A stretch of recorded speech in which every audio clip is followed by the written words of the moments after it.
You are listening to the Toxic Mold Podcast with my husband, Steve Worsley, the toxic mold expert and your number one source for mold consulting and mitigation in the USA. Here is episode 129. Is there toxic mold in my mattress?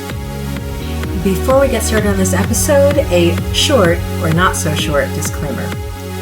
While all attempts have been made to verify the content provided in this podcast, neither the podcaster or the producers assume any responsibility for errors, omissions, or alternative interpretations of the issues discussed herein. All information stated in this podcast is the opinion of Steve Worsley.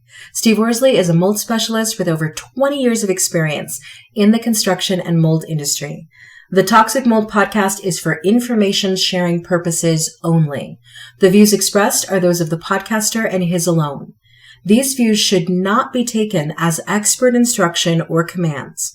While there may be references to medical conditions and symptoms, all solo podcast episodes are the opinion of Steve Worsley, and any medical questions or concerns shall be addressed with the appropriate licensed medical professional or professionals.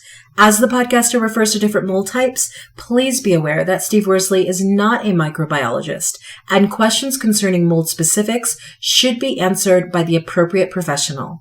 The listener is 100% responsible for his or her own actions. You can check out Steve's books on Amazon about mold and dealing with mold in your home at amazon.com/author/Steve Worsley. And if you're interested in scheduling a mold consultation, over the phone consultation with Steve, you can be sure to find out more about those and his availability at cnccontractorservices.com. Now, let's get to the episode. Hello, everybody. Welcome to a brand new episode of the Toxic Mold Podcast. Steve, this podcast has been growing. It has. It's actually been growing a lot. We're episode 129, so we do it every week. So we're, just over 2 years, 2.5 years? Oh, yeah. Time flies. And I checked before we recorded this. When I was actually doing our notes, we've gained, probably 2,000 more, but we're at total listens over 25,000, and just this year we're over 15. So wow. So yeah, it's growing like at 100% a year. So thanks to all of our listeners. We appreciate all of you, and hopefully these podcasts are opening people's eyes as to the mold epidemic and how toxic mold can really be. Absolutely. And if you're listening to the podcast or you've come across the podcast and you haven't signed up for the email list, go to cnccontractorservices.com, scroll to the bottom, and you can sign up for the mold investigation checklist. Exactly. And we did some tweaks with that. So if you're already signed up, you probably got a confirmation email. I thought I sent something out. I'm not real great at all that. But anyhow, so if you're not getting them and you were getting them, we did some back-end stuff that you know more about, and they had to reconfirm, didn't they? That's right. They had to reconfirm. So as long as you've reconfirmed, if you're currently on the list, you're good. And if you're not on the list, get on the list. Exactly. All right. So today we're talking about mattresses. Why don't you tell everybody where this came from? So we bought a couple mattresses this year, and we were having visitors come by, and you do what you always do. And you came to me and said, do mattresses really have mold in them? And I kind of chuckled, and I'm like, well, yeah, they can. Because you were on Amazon looking at reviews or something. And there were quite a few reviews complaining about a brand new mattress, not a used mattress. Right. A brand new mattress having mold in it. Right. And so what I want our listeners to understand also is part of the reason we're experiencing the mold epidemic is because of the chemicals, the materials, everything we're using these days, like sheetrock and, that all of those things like VOCs, they affect the air quality. And so the mold infestations and the mold types, a lot of it will be determined by what cellulose materials are in that mattress. So you could have, let's just say, a high dollar, whatever kind of mattress, and it gets wet and there's a mold infestation. It could be totally different mold types compared to a different mattress, if that makes sense. It does make sense. Based on how what chemicals, what cellulose materials were used to build those. And isn't it sort of a natural setup for mold growth? I mean, I noticed that the mattresses we purchased, they came rolled up and they inflated themselves, but they're in plastic. Isn't that a natural way to make it more humid or no? Well, so you could look at it from two different perspectives. That plastic, the way that those mattresses were, so what you just said, we could see, or I could tell, that there was no voids in that plastic. It was airtight. Okay. So if it's airtight, there shouldn't be any water in there. There shouldn't be any type of airflow that would allow mold spores to move around. Plus, you would have to have a moisture intrusion or something close to water. Most chemicals wouldn't cause a mold infestation, but my point is it keeps the water out, so you can clearly see that. So when we actually take it out of the plastic, it could introduce it to moisture or high humidity. So to answer your question, there's two ways to look at it. If the mattress itself came from the manufacturer and it was already moist, there was already humidity in there, then you would open it up and there would be mold on it. So it can kind of cut both ways, if that makes sense. It does make sense. And if people are buying mattresses that aren't inflating but are already fully in their shape but are wrapped in plastic, then that lends itself to, if it's been at all exposed to any sort of moisture, exactly, a problem. But whether it's like it expanded for our listeners, it was like, I'm not sure how to explain it, but it's like getting, you can get pillows that come in these little tight packages, and as soon as you give it any air, you cut the plastic, it like just pops up. It reminds me of those snakes, when we were kids for 4th of July. Oh, yeah. Those little black things, you light them on fire and they expand. Yeah, exactly. That's the same thing. So if it was put in that plastic with high humidity, then it could have mold. But even if it wasn't, it could be exposed to high humidity. So either way, I guess my point is either way, there's pros and cons to both. Absolutely. And so where, I read so many reviews where there were mold concerns with different beds on Amazon, but what does somebody do if, let's say, they bought an infant crib mattress and they get the crib mattress and they figure out there's mold in them? What do you do with that? Do you want my mold specialist aggressive point of view? Or? Yeah, exactly. Yeah, because it's a baby that's gonna sleep on that bed, once you find out there's mold in it, where have those mold spores traveled throughout your home or your building? So think about that. From the aggressive mold side, and to our listeners, I would have to say you need to hire a mold specialist, because then we have cross-contamination concerns. We have to put up containment, do all that stuff. Now, is that what we would really do? Well, we don't know till we see it, and every situation is different. But I have to tell our listeners that because, we live in a world where they know, well, this mold expert said that I could just throw this mattress away. You always have to get a specialist involved, just for liability reasons. Would a mold specialist test the mattress? So if we thought it was bad, so when you have a mold infestation in your home, whether it's even in a crawl space or basement, we have to, on paper, put that you have to get rid of everything. And mattresses they're a haven for mold. It's just depending on what type they are, a water bed. Back in the 80s, a lot of us probably went through that phase. That it could pose mold concerns for different reasons. Same with mattresses, depending on what kind you have. To answer your question, I wouldn't test for it. If I did a visual inspection and I saw mold, I would say we need to discard this. We need to do things properly. If I didn't see mold, I would look at my client and say, how much is this mattress worth to you? Because if you think that's making you sick, then we can do testing. We could test anything. Okay. We could test, the top of that bookshelf behind your desk, or the dust on the desk. We could test the carpet. We could test anything you want to test it. So I know that's a very vague answer, but in order to know if, in fact, it is the mattress making you sick, we would have to test that. So what are people tactically doing? So you get a mattress from Amazon, you open it up, you figure out it has mold in it. You're worried about cross-contamination now. You're going to have somebody come out and do testing. Do you stick that mattress into like... No, where do you stick at that it? point, if you think there's mold, you put it back in the plastic it came in. Okay. So for our listeners, containment is very important. You hear me talk about it all the time. On our mold jobs, it's very important. It's important for anything when it comes to mold because cross-contamination is such a big concern. But I wouldn't expect our listeners to pull out their zip wall equipment and put a containment up and hook air scrubbers into it and do what we would do. Just put it back in the plastic, but be aware of what's around you. Is there a window open, blowing air everywhere? Is your furnace running? Make sure you close the door that goes into the nursery for the crib bed. Just think about where those mold spores could go. And it doesn't mean just because they went somewhere else that you're going to have a mold infestation. You're introducing different mold types into your home that weren't naturally there. So as a preventative strategy, would you suggest, since mold is a possibility in a mattress, that when people order mattresses and they're delivered, maybe you bring them into only one room of the house? The garage. The garage, really? Yep. But the garage might get the mattress dirty.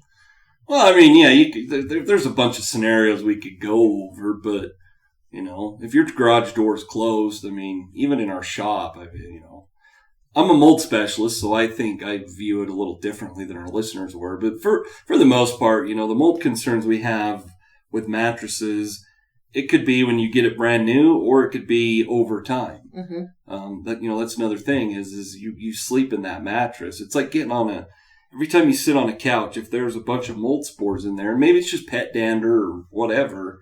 Every time you sit down, you kind of think about it, you just smack a pillow or a couch. Mm-hmm.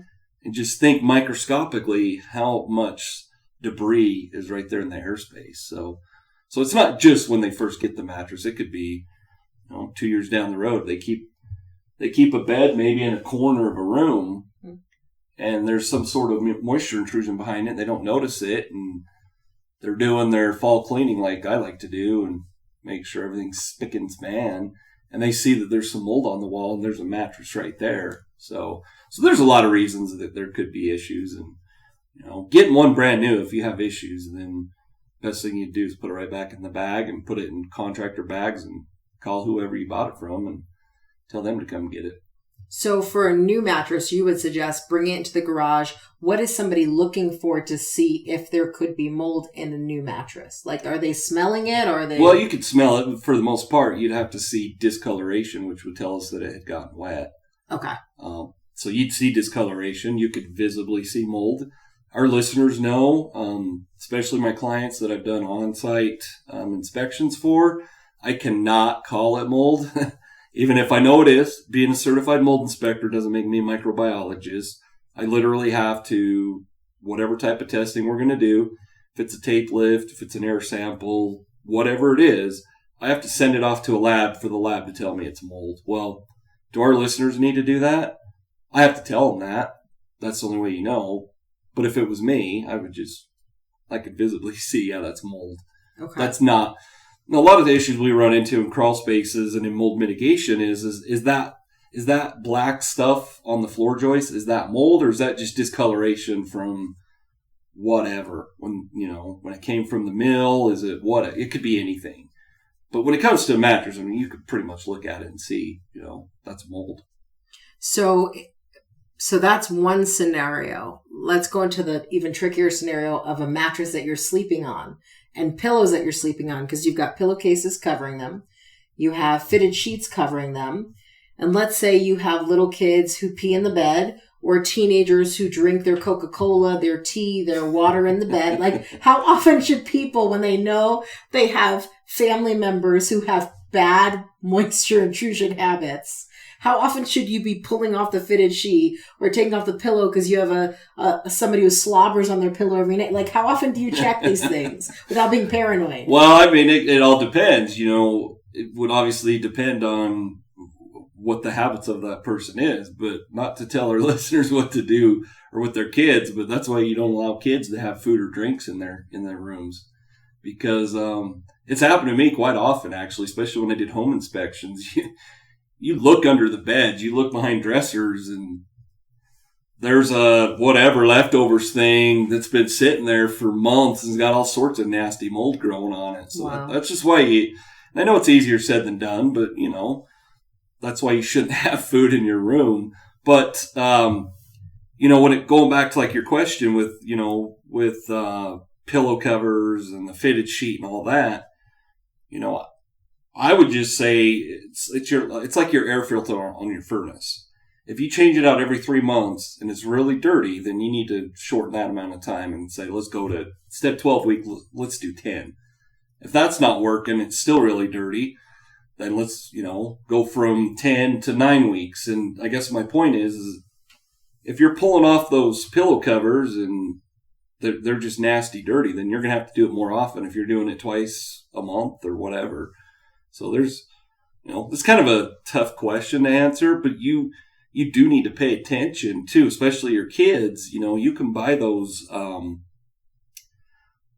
I don't know what they're called, but, for kids that wet the bed. I mean, that's, they're kids. That's what's going to happen. You can buy those plastic covers that protect it. But the problem is with those is if there's a void in that plastic cover and the mattress, not the bed, the mattress itself is still getting moisture in it, you're actually making it worse because that plastic is going to keep that humidity high. Okay. So it's something you just have to pay attention to. And that's the thing. A lot of people, they want to just throw the plastic cover on there, buy nicer sheets or pillow covers, and then they think they're kind of lulled into that whole, well, I bought nice stuff and I have stuff that's protecting it.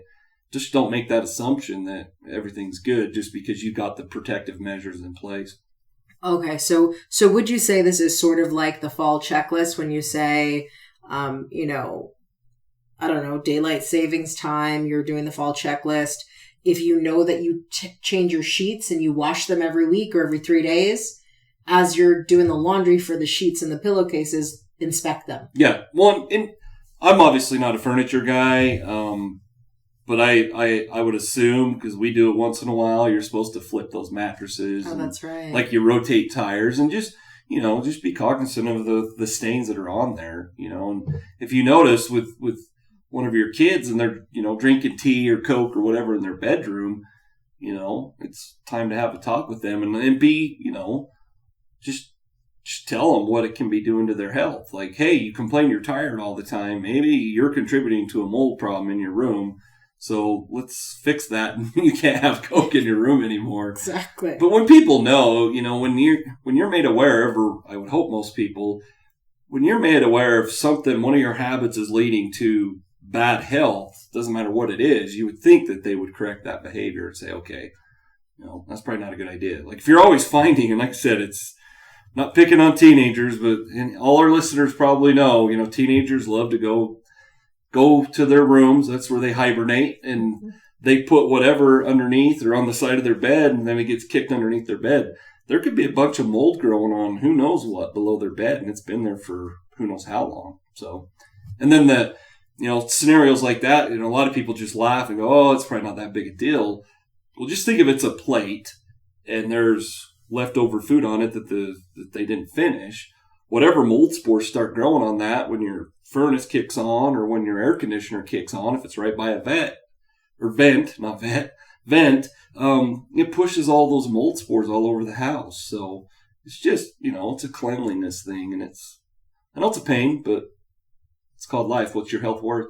Exactly. So what is your call to action for people who are listening to this and are like, wow, I never even knew that mold was a possibility in a mattress?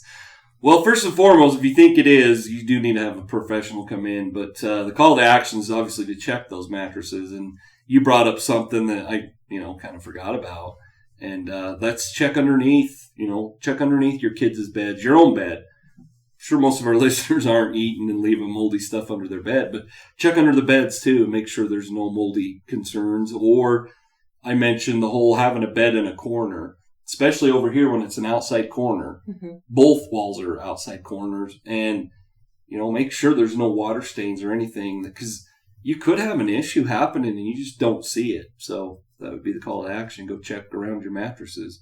All right. And then on top of that, if people want to learn more about mold and mold sickness, they can take your courses. Yep, I have a free course. The other ones are paid courses. Our listeners know that I'm usually pretty busy all summer, so that's my excuse that I don't get books and courses done. But this winter, I'm hoping to have some more. But we have 3 or 4 courses depending on what you're looking at. But the free one is Toxic Mold Making Me Sick, and it walks you through everything. Not everything we talked about, but what you should do if you think that mold is making you sick. Awesome. So go on udemy.com. Yep. And look up Is Toxic Mold Making Me Sick, and you'll find it. Exactly. All right. That was the episode. Thank you for listening, and we'll catch you on the next episode. Prevent toxic mold exposure before it gets in your home. Download Steve's free mold investigation checklist at tinyurl.com/CNC mold checklist. Again, download Steve's free mold investigation checklist at tinyurl.com/CNC mold checklist.